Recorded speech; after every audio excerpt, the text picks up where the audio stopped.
গত 24 তারিখ রাত আনুমানিক 10টা 30-এর দিকে আমাদের দক্ষিণ খুলশীর একটি এলাকায় সানমার রয়্যাল রিজ নামক একটি অ্যাপার্টমেন্টে ডাকাতি ঘটনার একটি ইস্যু রয়েছে।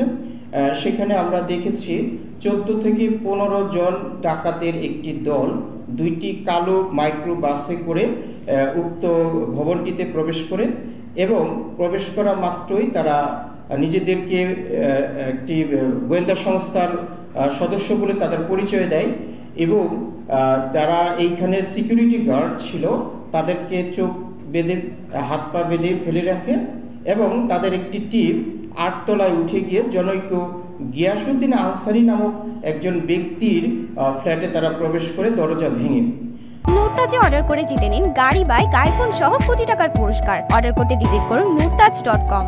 তো বিষয়টি আমাদের কাছে যখনই তথ্য আসে, আমাদের চট্টগ্রাম মেট্রোপলিটন পুলিশের খুলশী থানার একটি বিশেষ টিম দ্রুত এই জায়গাটিকে রেসপন্স করে এবং এই ঘটনার সাথে জড়িত তাৎক্ষণিকভাবে 12 জনকে আমরা গ্রেপ্তার করি। বাকিরা পুলিশের উপস্থিতি টের পেয়ে দ্রুত একটি মাইক্রোবাস নিয়ে চলে যায়। আমরা উক্ত ঘটনাস্থল থেকে একটি কালো রঙের মাইক্রোবাস জব্দ করেছি।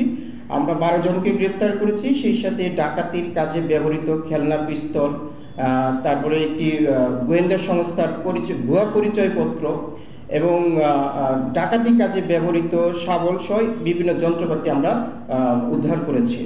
এই ডাকাতি ঘটনা সংক্রান্তে উক্ত বাড়ির যে মালিক রয়েছেন তিনি আমাদের কাছে একটি অভিযোগ দিয়েছেন। এই অভিযোগের ভিত্তিতে আমরা যে আইনগত প্রক্রিয়া, বিশেষ করে মামলা রুজু এবং এই ডাকাতির যে মূল উদ্দেশ্য, সেই সাথে এই ডাকাতির ঘটনায় আরও যারা সংশ্লিষ্ট রয়েছিল তাদের বিরুদ্ধে গ্রেপ্তারি সহ অন্যান্য আইনগত কার্যক্রম গ্রহণ করেছে।